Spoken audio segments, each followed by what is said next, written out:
모든 것이 다 주님의 은혜였습니다. 은혜로 한 해를 잘 마무리해 가면서 더욱더 주님의 은혜 앞에 설 수 있는 우리 모두가 되길 바랍니다. 추수감사절은 17세기 신앙의 자유를 찾아서 메이플라워를 타고 신대륙으로 갔던 이 청교도들이 하나님의 베푸신 은혜에 감사하는 그러한 시간을 가졌던 것이 시작이 됐습니다. 1년 동안 그 척박한 땅에서 수많은 역경을 일견하면서 첫 열매를 거두고 그것으로 주신 하나님께 감사하는 그런 예배의 시간을 가졌는데, 예배만 드린 게 아니라 그 땅에서 도움을 주었던 원주민들, 그들을 초청해서 음식을 같이 나누면서 함께 감사의 절기를 지켰던 것이에요.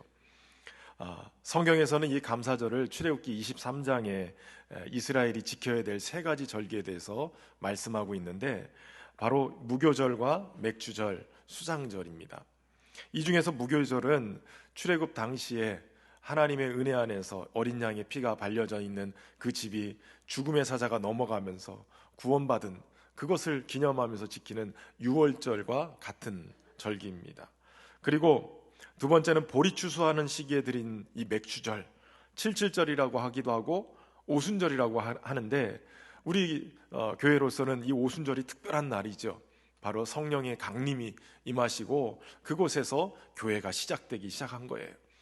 그리고 바로 이 수장절이라고 하는 이 초막절이라고도 하는 절기인데, 이것은 가을 추수를 마치고 곡식을 저장하면서 하나님 앞에 감사하는 감사의 절기입니다. 그런데 여러분, 여기서 중요한 것 한 가지는 출애굽기 23장의 이 절기를 지키라고 할 때 하나님이 이 말씀을 주실 때는 이스라엘이 여전히 광야의 여정을 겪고 있는 상태였어요. 광야의 여정을 겪고 있으니까 너희들도 참 힘들 테니까 이 절기는 가나안 땅에 들어간 다음에 지켜, 이런 게 아니었어요. 또 가나안 땅에 들어가서도 너희가 이제 먹고 살만하니까 이제 감사 안 해도 돼, 이렇게 얘기하신 게 아니에요. 척박한 광야를 걸을 때에도, 풍성한 가나안 땅에 들어갔을 때에도 하나님의 은혜를 잊지 말고 이 감사절기를 지키라고 말씀하신 거예요. 그러므로 오늘 우리가 주님의 은혜 안에 살아갈 때 우리는 하나님을 기억하고 늘 하나님 앞에 감사할 수 있는 저와 여러분 될 수 있기를 바랍니다. 지난 11일에 월드비전에서 개최한 감사 웨비나라는 세미나가 있었습니다. 그때 기독교인의 감사 생활 조사를 했는데, 전국에 만 19세 이상 크리스찬 1000명을 대상으로 설문조사를 했어요. 그랬더니 이 감사하는 생활에 대해서 거의 96%가 감사의 중요성을 인식하고 평소에 감사의 마음을 느낀다, 이렇게 얘기를 했어요. 그런데 이것을 놓고 조사를 해보니까 신앙이 형성되면서 이 감사가 생기는데, 그 신앙의 성숙도에 따라서 감사의 그 질과 내용이 좀 달라지는 것을 보게 되어져요. 이 조사 결과 항상 감사를 느낀다라는 기준을 놓고 봤을 때 20, 30대 이들은 감사를 느낀다라는 프로테이지가 어느 정도냐면 20% 정도.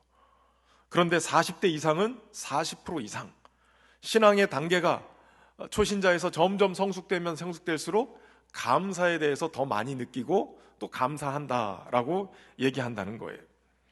감사를 해야 되는 이유에 대해서 설명을 해보니까, 감사를 통해서 내 삶이 달라져서 이게 53.4%예요. 응답자의 절반이 이렇게 대답을 하죠. 또 감사를 통해서 어려움을 이길 수 있어서 이것도 45.7%나 그렇게 대답을 했다는 거예요. 그리고 행복하기 위해서라고 또 대답도 했어요.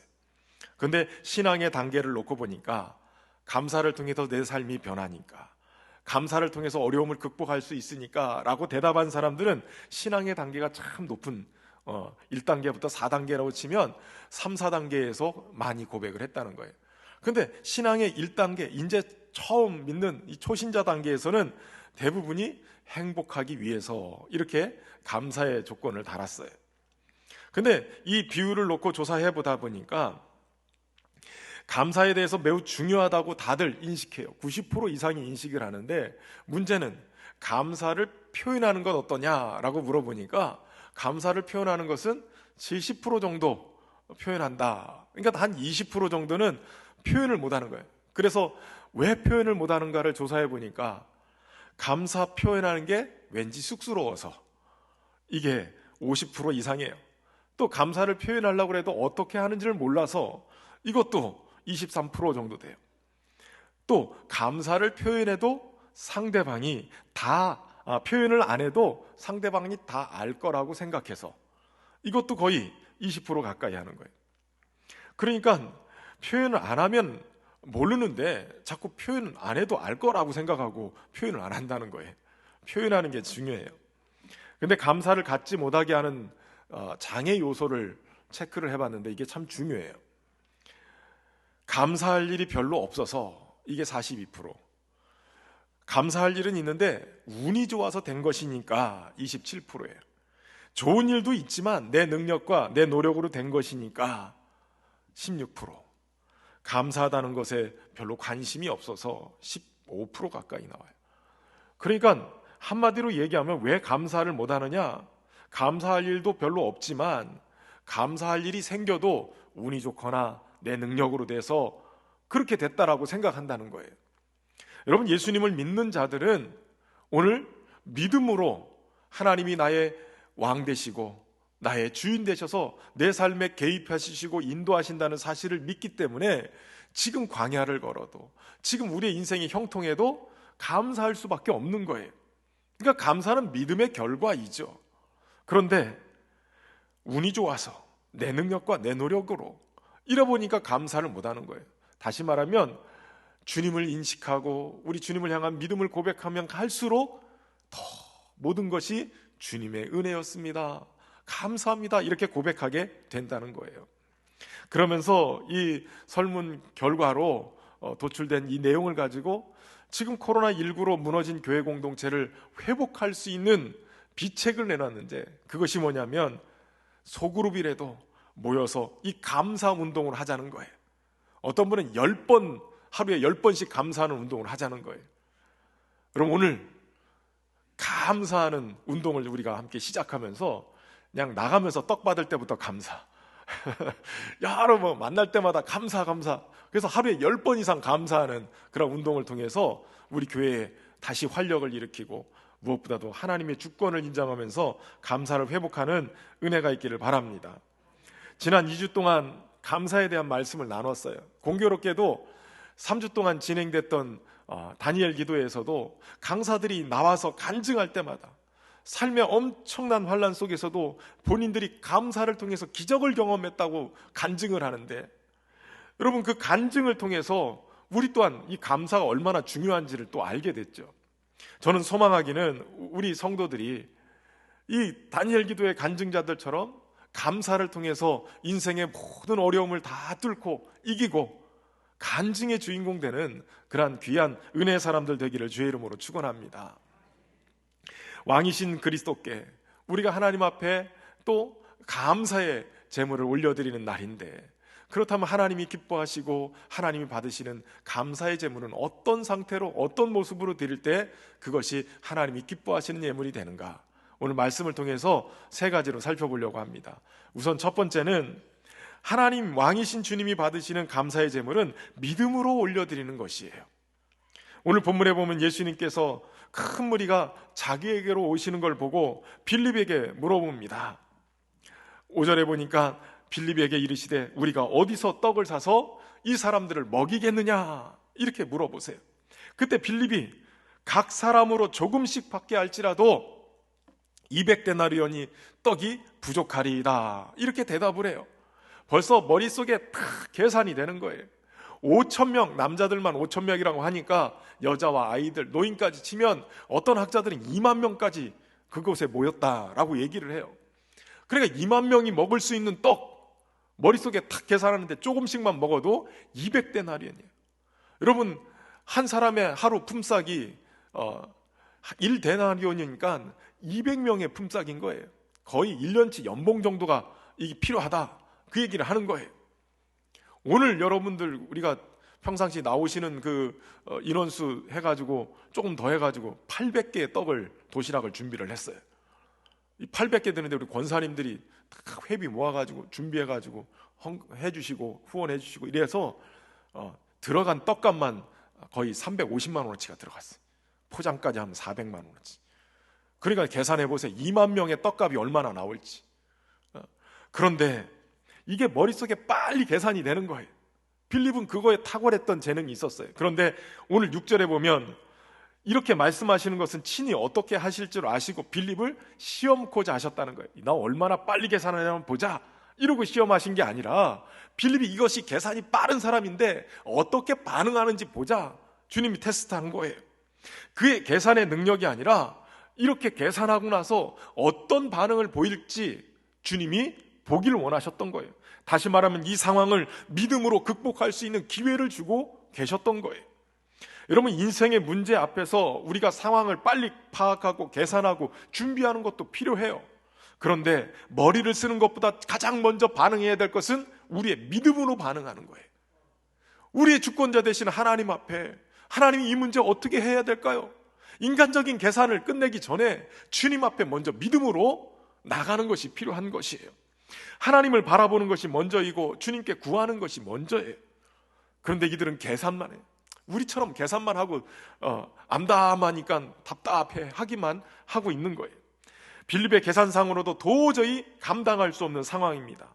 그때 안드레가 예수님께 나와서 9절에 보니까 여기 한 아이가 있어 보리떡 5개와 물고기 2마리를 가지고 있나이다, 이렇게 얘기를 해요. 이 말까지만 들으면 안드레가 되게 믿음 있는 사람처럼 보여요. 한 아이의 도시락을 가지고 예수님께 가지고 나와요. 그런데 그 뒤에 문장이 중요해요. 그러나 그것이 이 많은 사람에게 얼마나 되겠사옵나이까. 이 말은 요거 하나 가지고 이 많은 사람 얼마나 먹일 수 있겠습니까? 도저히 안 됩니다. 그 얘기를 하고 있는 거예요. 사실 예수님께서 지금 이 오병이어의 기적 이야기가 요한복음에만 나온 게 아니라 다른 공관복음서에도 다 나오거든요. 그 내용을 전체적으로 살펴보면 이 말은 예수님을 빨리 포기시키려고 하는 말이었어요. 지금 제자들이 와서 예수님 날이 저물어 가니까 빨리 이들을 보내서 각 마을에 가서 자기들 먹을 걸 사 먹게 해주십시오, 이렇게 얘기했는데 예수님은 도리어 야, 돌아다니면서 얼마나 먹을 것이 있는지 한번 찾아봐, 이렇게 얘기를 하셨어요. 그거 찾아봐야 엄청나게 싸들고 온 사람도 없고 다 가난하고 배고픈 사람들인데 이 사람들한테 뭘 얻을 수 있겠습니까? 이런 불만이 있었던 거예요. 그리고 나서 이 형편없는 한 아이의 도시락을 들고 예수님께 나온 거예요. 예수님, 이것 보십시오. 이거 가지고 뭘 먹겠습니까? 주님을 얼른 포기시키려고, 얼른 자기들의 말대로 사람들 보내서 마을에서 사 먹게 하려고 그렇게 주님 앞에 이걸 들고 나온 거예요. 여러분, 주님이 원하시는 것은 그것이 아니에요. 계산해보고 믿는 게 아니라 너의 힘으로 안 되니까, 도저히 할 수 없으니까 주님이 하실 수 있도록 주님께 권력을, 주님께 모든 것을 이양해 드리는 믿음이 필요하다라고 말씀하시는 거예요. 사실 제자들은 예수님을 따라다니면서 예수님 주변에 모이는 오래되고 중하고 큰 병자들을 주님이 능력으로 고치시는 것을 봤어요. 예수님의 능력, 기가 막힌 하늘의 능력을 가지고 행하시는 일들을 보았다는 거예요. 그런데 마가복음 6장 7절 이하에 보면 하루는 예수님이 제자들을 불러요.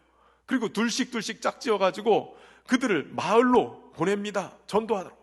근데 그냥 보내신 게 아니라 더러운 귀신을 제어할 권능도 주시고 하나님 나라를 전파하고 아픈 자를 고칠 수 있도록 능력을 부어주시고 그들에게 보내는 거예요.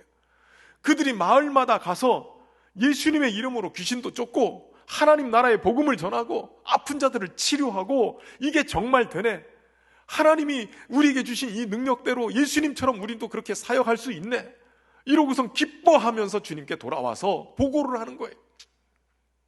그리고 나서 일어난 사건이 바로 오병이어의 기적의 사건이에요. 그러니까 방금 전까지도 그들은 예수님으로 인해서 이 놀라운 권능을 경험하고 온 거예요. 예수님이 누구신지, 어떤 분이시길래 이 엄청난 권능을 제자들에게 주셔서 그 일을 행하게 하셨는가, 이것에 대한 도전을 받을 수 있는데 금방까지 그 일을 행하고 나서 와가지고는 인생에 먹고 사는 문제 가지고 예수님 앞에 믿음 없는 소리들을 하고 있는 거예요. 예수님을 제대로 알지 못하는 거예요. 특히나 하나의 도시락을 들고 온 사람이 누구예요? 베드로의 형제 안드레였다고 얘기를 해요. 안드레는 요한의 제자 중에 하나였어요. 예수님을 초창기부터 따라다녔던 제자였어요. 심지어는 수제자라고 얘기하는 베드로조차도 이 안드레가 전도해서 데려다 놓은 사람이에요. 그러니까 안드레만큼은 제자들 중에서 제일 먼저 믿은 제자였어요. 그런데 그의 믿음의 수준을 보세요. 예수님, 이것 가지고 어떻게 할까요? 얼른 포기하세요. 우리 계산으로 안 돼요. 여러분, 오래 믿은 게 중요한 게 아니에요. 주님이 원하실 때 믿음으로 반응하는 믿음의 사람들이 필요한 것이에요. 오늘 우리의 인생을 그동안 지내오면서 우리의 믿음은 어느 정도 수준에 올라와 있어요. 주님이 지금 도저히 안 되는 이 상황에서, 포기할 수밖에 없는 상황에서 우리 주님은 하시겠다고 하는 거예요. 우리의 눈에는 도저히 안 되는 상황이지만 그러나 주님이 하시면 되는 거예요. 그때 주님이 하신다고 할 때 믿음으로 반응하는 사람들이 필요한 거예요. 아마도 안드레는 주님의 말씀대로 사람들에게 가서 주님께서 먹을 것을 찾는다라고 얘기했을 거예요. 여기 보시오, 주님께서 지금 우리에게 먹을 것이 있는지 알아보라고 하셨소. 여러분 가지고 있는 도시락들을 한번 꺼내보시오. 주님께 드리겠소. 이랬을 텐데, 그런데 사람들의 반응이 싸늘해요. 우리 먹을 것도 없는데, 이거 먹으면 우리 간신히 허기만 머나는 건데 이걸 내놓으라고? 안 내놓는 거예요. 그런데 오직 이 말에 반응한 한 사람이 있었어요. 한 어린아이였어요. 한 아이가 예수님이 필요하다고? 내 도시락 별거 아니지만 이거 여기 있습니다 라고 손을 들었어요. 아마도 이 아이는 주님이 그동안 하루 동안 들려주시는 말씀을 통해서 믿음이 생겼던 것 같아요. 말씀을 들으면, 여러분, 말씀이 우리에게 믿음을 일으켜요. 말씀을 통해서 얼마나 놀라운 믿음의 반응이 일어나는지 몰라요. 작은 자신의 도시락이지만 주님이 필요하시다니까 주님께 드리면 이걸 통해서 주님이 놀라운 일을 행하실 것을 믿고 드리는 거예요. 다니엘 기도회 동안에 저 영화부실에서는 어린이 다니엘 기도회가 있었어요. 어린이 다니엘 기도회는 이 어른 다니엘 기도회 강사들 말고 어린이들 전문으로 이렇게 말씀을 전하는 전사님들이나 이런 분들이 집회를 인도하셨어요.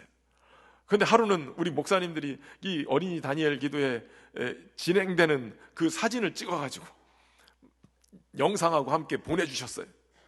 집에 가서 보는데 기가 막혀요. 이 아이들이 말씀의 은혜를 얼마나 받는지 아멘 아멘 하면서 막 춤추면서 찬양하고, 그러고선 또 기도할 때는 또 막 엉덩이를 하늘로 향하고 고개를 척 쳐박고 막 그냥 얼마나 통성으로 기도하는지 그 모습이 너무 귀한 거예요. 여러분, 아이들은 도리어 하나님의 말씀이 들어가면요 앞뒤 안 가려요. 그냥 막 젖먹이 아이처럼 말씀을 막 흡수해 버리는 거예요. 문제는 누구예요? 세상을 많이 살아본 경험 많은 우리가 문제예요. 이것 때문에 안 되고 저것 때문에 안 되고 이렇게 생각해 보면 이것도 안 되고 들릴 수도 없고 요 정도는 빼놔야지 여러 가지 계산하는 거예요. 주님은 오늘 우리에게 믿음으로 반응하기를 원하시지 계산으로 반응하기를 원하지 않으세요. 오늘 계산하면서 우리의 믿음을 놓치고 살다면 다시 한번 믿음으로 서는 은혜가 있기를 바랍니다. 내가 주님이 필요하시니까 드리면 귀하게 쓰실 거야. 주님이 찾으시니 믿음으로 드려야지. 이러고 한 아이가 반응한 거예요. 밤새도록 그물을 내렸지만 얻은 것이 없었던 베드로, 그가 주님의 말씀을 듣고 순종하게 됩니다. 누가복음 5장에 보면 말씀을 마치시고 시몬에게 이르시되 깊은 데로 가서 그물을 내려 고기를 잡으라. 시몬이 대답하여 이르되 선생님, 우리들이 밤이 새도록 수고하였으되 잡은 것이 없지만은 말씀에 의지하여 내가 그물을 내리리이다 하고, 그렇게 하니 고기를 잡은 것이 심이 많아 그물이 찢어지는지라 라고 얘기하고 있어요. 여러분, 말씀에 의지해서 순종하니까 수고롭지만 그곳에 찢어지는 역사가 일어나는 거예요.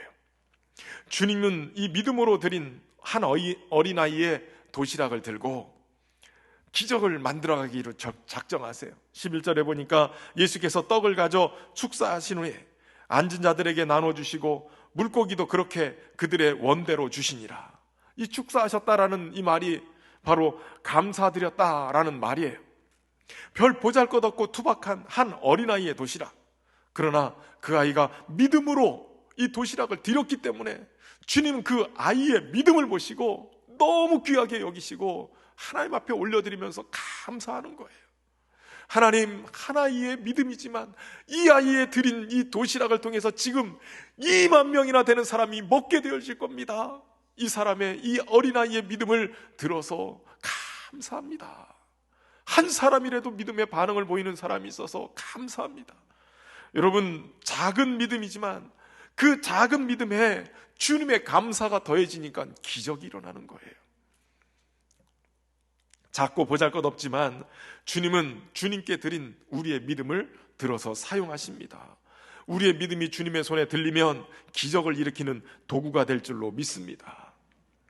어느덧 제가 신년교회 부임한 지 만 9년이 지나고 있습니다. 11월이면 만 9년, 이제 12월이면 10년 차 들어가게 됩니다. 벌써 이렇게 지났나 하는 순간에 세월이 지난 것 같은데 돌아보니까 예배당 건축도 하고 주차장 건축도 하고 맨날 건축만 하다가 판난 것 같아요. 그런데 건축할 때마다 우리 성도들이 얼마나 또 정성으로 준비한 또 예물들을, 헌금을 또 드리는지, 매번 그 할 때마다 너무 힘든데 우리 성도들이 그렇게 헌신하는 모습에 너무 감사하기도 하고 죄송스럽기도 하고 여러 가지 마음이 있어요. 그런데 그때마다 참 귀한 분들이 계시다라는 것을 깨닫게 되어져요. 때로는 어떤 분들이 오셔가지고 제 방문을 톡톡 두드리고, 목사님, 사업이 망해서 거제를 떠나야 되는데 그동안 제가 모르게 쌈짓돈 모아놓은 거 있는데 하나님 앞에 더 많은 거 드리고 싶지만 이거 건축헌금으로 가지고 왔어요. 아니 집사님, 이거 지금 끼니도 제대로 못 때우시는데 이거라도 있어야 좀 뭔가 살 수 있는 거 아닙니까? 그래도 목사님 이거 드리고 싶어요. 그러고 드리고 가시는 거예요. 울면서 가시는 거예요. 가슴이 너무 아파요. 어떤 분은 자녀들이 준 이 용돈들을 모아서 매년을 모았던 돈입니다. 목사님, 이거 건축헌금입니다. 그러고선 얼마 안 됐지만 그걸 가지고 오세요. 또 어떤 분은 자신이 드릴 게 너무 없으니까 한 달을 금식을 하시는 거예요. 그리고 식비를 모아서 하나님 앞에 드립니다. 이러고 가져오셨어요. 그런 헌금들이 주님 앞에 이렇게 올려드리는데 막 눈물이 나는 거예요. 이게 얼마나 소중하고 귀한지, 얼마나 믿음으로 드리는 것인지. 엄청난 부자가 있어서 목사님 걱정 마세요. 그 4, 50억 제 한순간입니다. 퇴직금으로 50억 받는 사람도 있는데 그런 걸 제가 내겠습니다. 이렇게 하는 분이 한 분도 없어요. 다들 어렵지만 소소하게 그렇게 헌금을 드리고 오시는 거예요.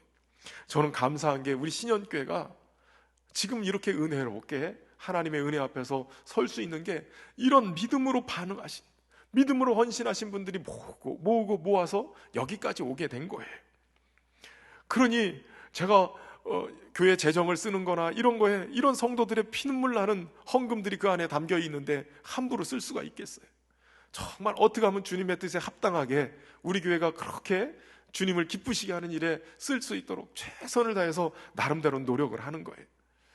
저는 소망하기는 저와 여러분의 믿음이 주님께 들려져서 기적으로 쓰여지는 곳에 사용되는 은혜가 있기를 바랍니다. 주님이 사람들을 앉혀놓고 떡을 가져서 축사하시고 나눠주고, 물고기도 그렇게 해서 사람들에게 주시는데 오늘 본문에 보면 원대로 주셨다 이렇게 얘기를 하고 있어요. 원대로 주님이 공급해 주시는데 아무도 주님이 원하신다고 할 때는 아무도 원하지 않았어요. 드리질 않았어요. 그런데 한 아이에 드린 이 믿음으로 드린 도시락이 기적을 일으키는 순간부터 어른들의 마음이 변하기 시작해요. 주님의 손으로부터 기적이 흘러나오는 것을 보게 됩니다. 그러면서 원대로 구하는 거예요. 이제 주님의 손으로부터 계속 나오는 것을 보면서 원하는 거예요. 여러분, 어린아이의 기적을 일으키는 믿음의 소유자가 될까요? 아니면은 원대로 후발주자가 돼서 원대로 마음껏 배를 채우는 그런 자들이 되실까요? 어찌됐든 간에 주님이 공급하신다는 사실을 믿고 우리가 주님을 구할 때 주님이 놀라운 은혜로 함께 하시는 줄로 믿습니다. 믿음이라는 것은 목자가 인도하실 푸른 첫 풀밭, 쉴만한 물가, 그것을 바라보면서 분명히 그곳으로 인도하실 것이다라는 그 믿음을 가지고 사망의 음침한 골짜기를 걸어갈 때든 또 들짐승들의 그 위협 속에서도 목자가 나와 함께 하셔서 주의 지팡이와 막대기로 나를 보호하실 것이라는 사실을 믿고 한 걸음 한 걸음 걸어가는 삶인 것이에요. 그때 주님께서 우리를 지키시고 인도하실 줄로 믿습니다.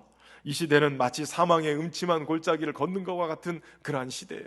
그렇기 때문에 더욱더 믿음의 한 사람이 필요한 것이에요. 감사의 출발은 믿음이고 믿음으로 빚어진 감사의 제물이야말로 왕이신 주님이 받으실 만한, 주님을 기쁘시게 할 만한 감사의 제물이 되는 줄로 믿습니다.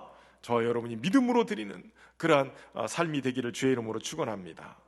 두 번째, 이 왕께 드리는 감사의 제물은 자신의 전부를 드리는 것이에요. 안드레가 가져온 도시락은 불신앙으로 주님을 시험하기 위해서 드린 것이겠지만, 그러나 이 도시락의 주인 한 아이는 자신이 가지고 있는 전부를 드린 것과 같아요. 여러 개 있는 것 중에서 하나를 드린 것이 분명히 아닐 거예요. 마지막 남은 하나. 그러나 주님이 쓰신다니까 믿음으로 드리는 거예요. 그런데 여러분, 주님은 바로 이 믿음으로 드린 한 아이의 초라한 도시락이지만 자신의 전부를 드린 이것을 너무나도 소중하게 여기시고 하늘로 올려 감사기도 하는 거예요. 하나님, 이 아이의 헌신, 이 아이의 믿음을 받으옵소서. 자신의 전부를 드렸습니다.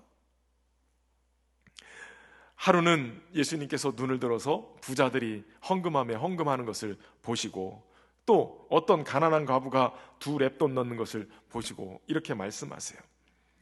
이르시되 내가 참으로 너희에게 말하노니 이 가난한 과부가 모든 사람보다 많이 넣었도다. 저들은 그 풍족한 중에서 헌금을 넣었거니와 이 과부는 그 가난한 중에서 자기가 가지고 있는 생활비 전부를 넣었느니라. 가난한 과부의 이 2렙돈, 그것은 그가 오늘 하루를 살아야 되는 생활비 전부였어요. 그 전부를 하나님 앞에 드린 것이죠. 여러분, 우리 주님이 보시는 것은 양이 아니에요. 그 자신의 드리는 헌신, 그 전부를 드리는 것을 주님이 원하시는 거예요. 이쯤 되면 몇몇 분의 마음속에서는 이게 무슨 사이비 교주가 하는 것처럼 전부를 드리라고 하네, 이렇게 마음이 불편한 분들이 계실지 모르겠어요. 여러분, 하나님은 우리에게 전부를 요구하시는 것은 우리의 마음, 우리의 삶 전체를 받기를 원하시는 이유가 있어요. 여러분, 사랑하는 사람이 있으면 그 사랑하는 사람의 마음이 나 말고 다른 사람에게 향하고 있는 것을 어떤 사람도 원치 않을 거예요. 오직 나만 바라보고 나만 사랑하고 싶은 욕심이 있는 거예요. 하나님이 우리를 사랑하시되 그렇게 자신의 전부이신 예수 그리스도를 내어줄 정도로 우리를 사랑하신 거예요. 그러니 하나님도 우리를 향해서 그런 사랑으로 우리에게 자신의 사랑을 증명하라고 말씀하시는 거예요. 그러니까 주님께 우리의 사랑 전부를 드리라고 말씀하시는 것이죠. 전부는 바로 우리 주님의 다스림에 대한 믿음의 반응이에요.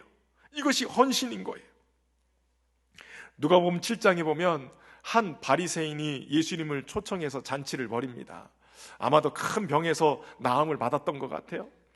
그런데 이 잔치를 벌일 때 예수님이 그 집에 와 있다는 소식을 듣고 한 죄 많은 여인이 예수님 뒤로 와서 눈물로 그 발을 적시고, 눈물로 예수님의 발을 적시는 그 자리를 또 머리털로 다 씻고, 그리고 발에 입 맞추고 향유를 가져와서 향유로 예수님께 붓는 일이 벌어져요. 이때 예수님을 초청했던 이 바리새인이 마음속에 이 사람이 정말 선지자라면 자기를 만지는 이 여인이 죄인인 것을 알았을 것이다, 이렇게 생각을 해요. 근데 예수님이 그 마음을 알고 그를 불러서 얘기하는 거예요. 시몬아, 내가 내게 이를 말이 있다. 빚주는 사람에게 빚진 자가 둘이 있어. 하나는 500데나리온을 줬고 하나는 50데나리온을 줬는데, 500데나리온이라는 얘기는 우리나라 돈은 지금 따지면 한 5천만 원, 그리고 50데나리온 정도는 500만 원 정도 줬다는 거예요.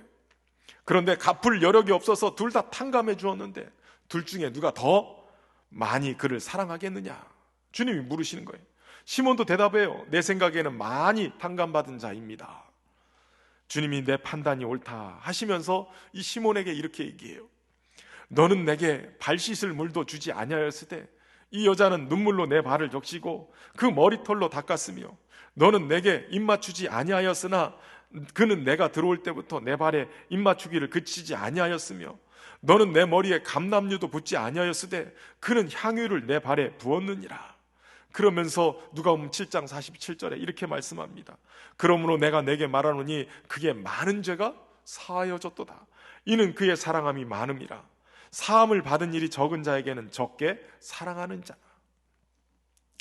즉 많이 사함받은 자가 더 많이 주님을 사랑하는 것이고, 많은 은혜를 체험한 자가 더 많이 주님께 감사한다는 것이에요. 여러분, 그 은혜를 경험한 사람들은 나를 위해서 자신을 희생해 주시고 생명을 다해 주신 그 주님 때문에 전부를 드려도 아깝지 않는 것이에요. 여러분, 우리가 주님께 헌신하시되 우리의 전부를 드릴 수 있는 그런 믿음의 모습들이 되길 바랍니다. 열왕기상 17장에 보면 이스라엘의 아합 왕이 등장합니다. 이 아합 왕은 하나님의 진노를 일으키는 일을 했는데, 그게 뭐냐면 바알과 아세라를 숭배하게 했고, 또 백성들이 그렇게 하게끔 독려한 사람이에요. 사실 이 바알은 농경 문화에 있어서 가나안의 땅에 비를 내리고 또 햇볕을 주고, 그래서 풍요를 만들어주는 그러한 신이다라고 생각을 하고 섬겼던 거예요. 근데 하나님이 이것에 진노하는 거예요. 그들을 인도하신 분이 하나님인데. 그래서 엘리야 선자를 보냅니다. 엘리야 선자가 아합에게 가서 선포해요. 이제부터 내 말이 떨어지기 전까지는 하늘에서 비 한 방울도 내리지 않을 것이다. 그것이 장장 3년 6개월을 지나는 거예요. 그 말을 하고 엘리야 선지자는 그리 시냇가로 피해요. 그 시냇가에서 시냇물을 마시면서 지내요. 아침 저녁으로 하나님이 까마귀를 보내서 떡과 고기를 보내주시고 그것으로 먹고 사는 거예요. 근데 가뭄이 점점 지나가면서 시냇가의 물이 다 떨어집니다. 그러니까 하나님이 이제 엘리야를 보내시는데 궁궐의 부자나 돈 많은 사람에게 보내는 게 아니었어요. 사르밧의 가난한 과부에게 보내요. 그리고 그곳에 가서 가뭄이 끝날 때까지 살으라는 거예요. 아니, 벼룩도 낯짝이 있지. 가장 가난하고 어려운 사람에게 찾아가서 거기서 붙어서 살라니, 이게 말이 안 되는 거예요. 그런데 하나님이 이미 그 사르밧 과부에게 다 말씀해 놨으니까 얼른 가라는 거예요. 거기에 가서 엘리야가 그녀에게 물을 조금 떠서 나에게 마시게 하라. 가뭄에 물 구하기가 얼마나 힘든데 그 물을 달라는 거예요. 심지어는 물까지 마시고 난 다음에 한다는 소리가 나에게 떡 한 덩이를 가져다 달라는 거예요. 이 여인은 지금 한 움큼의 가루가 있고 기름 한 병이 있어서 나뭇가지를 가져다 불 떼서 떡을 만들어서 구워서 이걸 가지고 자기도 한 입, 아들도 한 입 먹고선 끝내려고 봤는데, 아니 그 떡을 달라고 하니까 이게 쉬운 일이 아니죠. 근데 엘리야가 그렇게 하면 가루통에 가루가 떨어지지 않고 기름통에 기름이 떨어지지 않을 것이다라고 하나님이 약속하셨다라고 얘기해요. 그리고 나서 이 엘리야의 말대로 그대로 행하게 됩니다.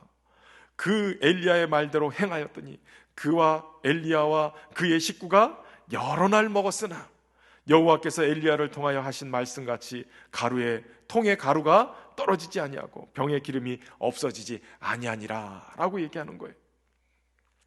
하나이의 소박한 도시락, 한 가난한 과부의 2렙돈, 사르밧 과부의 한 움큼의 가루와 기름, 이 모든 것은 그들 자신을 전부를 드리는 그런 헌신이었어요. 그 헌신을 주님이 받으시고 가뭄은 해, 인생에 찾아온 가뭄에 살 길을 열어주시는 거예요. 주님이 없어서가 아니라 살 길을 열어주시기 위해서 전부를 드리라고 말씀하시는 거예요. 여러분, 주님의 주권을 인정하면서 주님의 또 공급하심을 인정하면서 우리의 삶의 전부를 주님 앞에 드릴 수 있는 그런 헌신이 있기를 주의 이름으로 축원합니다. 마지막 3번째는 이 감사의 제물은 생명으로 사랑으로 섬기는 것이에요. 예수님은 왕으로 이 땅에 오셨어요. 제대로 된 왕이라면 그 나라의 백성을 먹이고 보호하고 돌볼 책임이 있어요. 그렇기 때문에 예수님은 40일 동안 금식하신 후에 마귀에게 이끌려서 시험을 받을 때 돌로 떡덩이 되게 하라, 그래서 먹어라 라고 얘기하는 것도 물리치시는, 능력이 없어서 못한 게 아니라 능력이 있음에도 자신을 위해서는 쓰지 않으셨어요. 그런데 오늘 빈들에서 굶주려 있는 약 2만 명의 백성들을 바라보면서 예수님은 자신이 그렇게 쓰지 않았던 능력을 드디어 쓰기 시작하세요. 오병이어의 이 기적은 마치 왕이 그 백성들을 먹이는 장면처럼 보여요. 병들고 굶주린 백성들과 함께 그들을 인도하고 불쌍히 여기셔서 돌보고 있는 인자한 왕의 모습을 보여주고 있는 거예요. 출애굽한 이스라엘 백성들을 인도했던 모세를 통해서 불평 많은 그 백성들에게 여전히 기도함으로 만나와 메추라기와 반석에 물을 내서 공급하신 것처럼, 사울왕에 쫓겨서 도망자 신세가 됐던 다윗이 주변에 모여든 불황아들, 이 사람들을 모아가지고 어느 순간인가 500여 명의 형제들과 함께 그 가족들을 책임지고 먹여야 되는데, 그 책임을 다 하고 나니까 하나님이 다윗을 이스라엘의 왕으로 세우셨어요. 가장 이상적인 하나님이 마음에 흡족하신 왕으로 세우신 하나님은 이 다윗에게 영원한 언약을 맺습니다. 시편 89편 3절에 보면 주께서 이르시되 나는 내가 택한 자와 언약을 맺으며 내 종 다윗에게 맹세하기를 내가 내 자손을 영원히 견고히 하며 내 왕위를 대대에 세우리라. 다윗의 언약으로 세워진 영원한 왕, 내 왕위를 대대에 세우리라, 이렇게 약속하신 주님은 다윗의 자손으로 이 땅에 오신 예수 그리스도, 그분을 영원한 왕으로 세우시는 거예요. 주님은 우리에게 왕으로 오셨어요. 그런데 오늘 본문을 보다 보면 뭔가 좀 익숙치 않은, 뭔가 이 말에 잘못되어지는 반응을 보게 됩니다. 14절에 보니까 사람들이 예수께서 행하신 그 표적을 보고 말하되 이는 참으로 세상에 오실 그 선지자라. 그 선지자라는 얘기는 메시아라는 소리예요. 그런데 15절에 보니까 그러므로 예수께서 그들이 와서 자기를 억지로 붙들어 임금으로 삼으려는 줄 아시고 다시 혼자 산으로 떠나시니라. 왕으로 오셨으면 임금 삼으려 하실 때 얼른 못 이기는 척 임금 되면 되는데, 예수님은 도리어 산으로 도망가셨다는 거예요. 왜 그러셨을까요? 주님의 나라와 주님이 다스리는 나라가 완전히 다르기 때문에 그래요. 세상의 나라와는 다른 것이에요. 요한복음 18장에서 빌라도가 잡혀온 예수님을 향해서 이렇게 묻습니다. 네가 유대인의 왕이냐? 그때 예수님께서 내 나라는 이 세상에 속한 것이 아니니라. 만일 내 나라가 이 세상에 속한 것이었다면 내 종들이 싸워 나로 유대인들에게 넘겨지지 않게 하였으리라. 이제 내 나라는 여기에 속한 것이 아니라, 이렇게 얘기하세요. 이 세상에 속한 것이 아니라. 그러니까 빌라도가 재차 그러면 네가 왕이 아니냐 이렇게 물어요. 그때 예수님이 요한복음 18장 37절에 내 말과 같이 내가 왕이다 이렇게 시인을 하세요. 내가 이 일을 위하여 태어났고 이것을 위해서 세상에 왔나니 곧 진리에 대하여 증언하려 함이니라. 무릇 진리에 속한 자는 내 소리를 듣느니라. 예수님이 스스로 왕이라고 얘기하시는데, 중요한 것은 이 세상의 나라의 왕과는, 또 이 세상의 나라와는 주님의 나라와 주님이 원하시는 왕이 다르시다라는 것을 말씀해 주고 있는 거예요. 그럼 주님이 원하시는, 주님이 세우기를 원하시는 주님의 나라는 어떤 원리로 작동하는가? 마태복음 20장에 보면 세베대의 아들의 어머니, 그가 와서 아들들을 예수님께 데리고 와가지고 이렇게 청탁을 해요. 예수님, 나의 이 두 아들을 주의 나라에 하나는 우편에 하나는 좌편에 앉게 해주십시오. 그러니까 예수님이 너희는 너희가 구하는 것을 알지 못한다. 너희가 내가 마시려는 잔을 마실 수 있겠느냐? 아, 주님, 우리가 할 수 있습니다. 그때 예수님이 그래, 니들이 과연 내 잔을 마시려니와 내 좌우편에 앉는 것은 내가 주는 것이 아니라 내 아버지께서 누구에게 예비하셨든지 그들에게 주실 것이다, 이렇게 얘기해요. 여기서 끝나는 줄 알았는데 옆에서 열제자가 그 얘기를 듣고 분이 나가지고 난리가 납니다. 자기들끼리 누가 그냥 싸우는 거예요. 그때 예수님이 그 제자들을 불러다가 이렇게 얘기해요. 이방인의 집권자들이 그들을 임의로 주관하고 그 고관들이 그들에게 권세를 부리는 줄 너희가 알거니와 너희 중에는 그렇지 않아야 하나니 너희 중에 누구든지 크고자 하는 자는 너희를 섬기는 자가 되고 누구든지 으뜸이 되고자 하는 자는 너희의 종이 되어야 하리라. 인자가 온 것은 섬김을 받으려 함이 아니라 도리어 섬기려 하고 자기 목숨을 많은 사람의 대속물로 주려 함이니라. 주님이 다스리시는 나라, 세상은 권세 있는 사람이 다스리고 종 삼고 그렇게 마음대로 휘두르는데 주님의 나라는 거꾸로예요. 으뜸이 되고자 하고 앞에 첫째가 되고자 하는 사람은 낮아져서 섬기고 종이 돼서 섬기는 일을 해야 된다는 거예요. 심지어는 주님은 자신의 생명을 많은 사람들의 대속물로 내어주심으로 섬기신다라고 말씀하시는 거예요. 그러니까 주님의 나라는 자신의 생명을 아끼지 않고 내어주시는 그 섬김으로 세워가는 나라인 거예요. 그 섬김을 통해서 저와 여러분이 구원을 받은 거예요. 그 생명을 부여받은 우리 또한 섬김으로 주님의 나라의 일원이 되어야 될 줄로 믿습니다. 예수 그리스도를 영접하면 하나님의 자녀가 되는 권세를 주시죠. 그럼 영접한다는 말이 무엇일까요? 세례 문답지에는 이렇게 기록하고 있어요. 영접한다는 것, 그것은 예수 그리스도를 나의 죄를 없게 하시려고 나 대신 죽으신 나의 구세주임을 믿음으로 나의 삶을 통치하시고 주관하시는 왕이요 내 삶의 주인 되신 주님으로 온전히 모시는 것입니다. 예수님을 영접하는 것은 다른 것 아니에요. 예수님이 내 삶을 다스리시는 왕이시다는 것을 내가 믿고 내 삶의 주인이신 그분의 뜻대로 살아가는 삶이 예수님을 영접하는 자의 삶이에요. 오늘은 추수감사주일이자 왕이신 그리스도 주일이에요. 교회력으로 따지면 오늘이 교회의 마지막 주일인 거예요. 그리고 왕으로 오시는 예수님을 기다리는 대림절이 다음 주부터 시작돼요.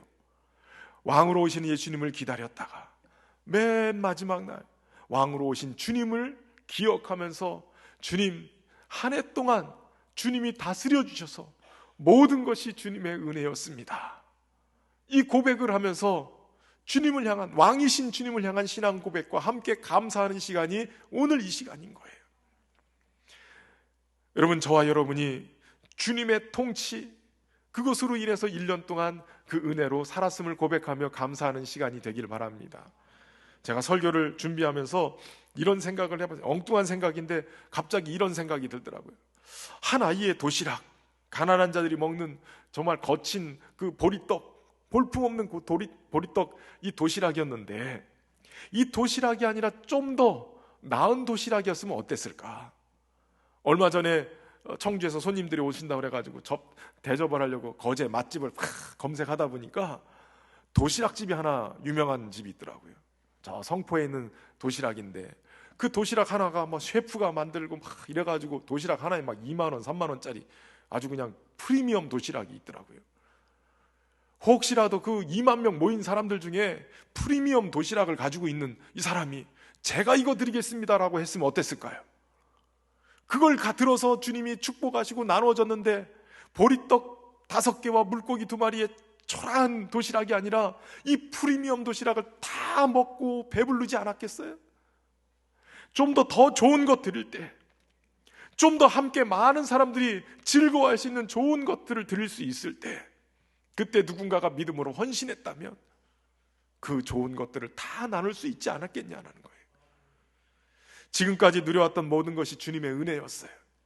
그 모든 것이 주님의 은혜라면 우리에게 주신 모든 것 중에 가장 좋은 것 주님께 드려서 하나님께 감사의 영광 올릴 뿐만 아니라 우리 이웃들에게도, 배고프고 헐벗고 굶주렸던 우리 이웃들에게도 주님의 좋은 것 나눌 수 있기를 소망합니다. 저와 여러분이 그렇게 감사함으로 드려서 주님께 영광 돌릴 수 있는 그런 복된 사람들이 되기를 주의 이름으로 축원합니다. 함께 찬양하면서 나가겠습니다. 내가 누려왔던 모든 것들이, 내가 누려왔던 모든 것들이, 내가 지나왔던 모든 시간이, 내가 걸어왔던 모든 순간이 당연한 건 아니라 은혜였어. 아침 해가 뜨고 저녁에도 봄의 꽃향기와 가을의 열매, 변하는 계절의 모든 순간이 당연한 건 아니라 은혜였소. 모든 것이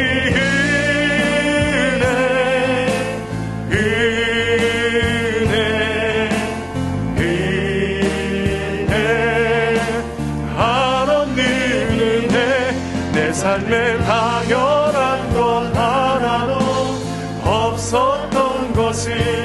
모든 것이 은혜여서 내가 이 땅에 태어나 사는 것, 이 땅에 태어나 사는 것, 어린아이 시절과 지금까지 숨을 쉬며 살며 꿈을 꾸사 당연한 것이니라. 내가 하나님의 자녀로 살며, 내가 하나님의 자녀로 살며 오늘 찬양하고 예배하는 삶, 오늘 찬양하고 예배하는 복음을 전할 수 있는 축복이, 복음을 전할 수 있는 당연한 것 아니라 은혜였소. 당연한 것 아니라 은혜였소. 모든 것이 은혜,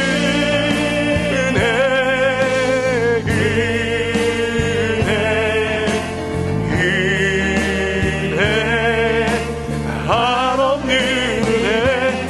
내 삶에 당연한 것 하나도 없었던 것을, 모든 것이 은혜였소.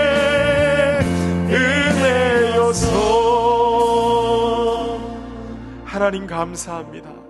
지난 1년 동안 주의 지팡이와 막대기로 우리를 지키시고 보호하셔서 당연한 줄 알았던 것이 은혜였던 것을 깨닫게 하시고 오늘 이 자리까지 인도하셔서 감사를 드립니다.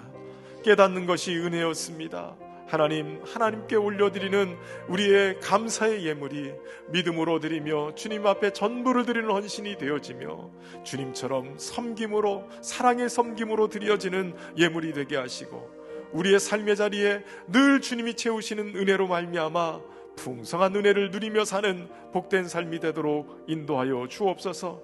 간증의 주인공들 될 수 있도록 하나님 은혜로 역사하여 주옵소서. 여기까지 인도하신 은혜에 감사드리며 예수님의 이름으로 기도하옵나이다. 아멘.